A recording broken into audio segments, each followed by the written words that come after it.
દાહોદ જિલ્લામાં ખેડૂત આદિવાસીઓએ નવા હાઈવેના નિર્માણનો વિરોધ કર્યો હતો.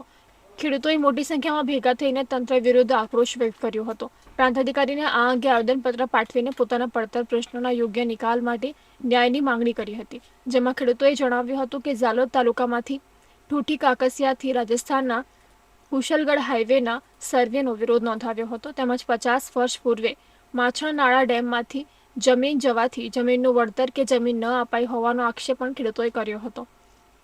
જ્યારે કાળી 2 ડેમ જળાશય યોજનામાં 9 ગામોના ખેડૂતોની જમીન ડેમમાં ગઈ છે, પરંતુ જમીન કે વળતર આજ દિન સુધી આપવામાં આવ્યું ન હોવાનું ખેડૂતો જણાવી રહ્યા છે.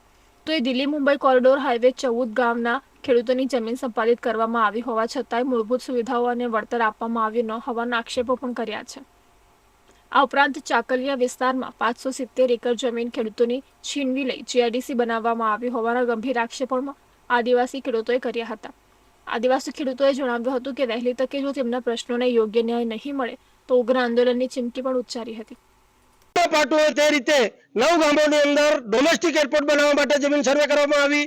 એ ઓછું હોય તો ચાકલિયા વિસ્તારમાં 570 એકર જમીન તમારા ખેડૂતોને છીનવી લઈ જીઆઈડીસી મંજૂર કરવામાં આવી.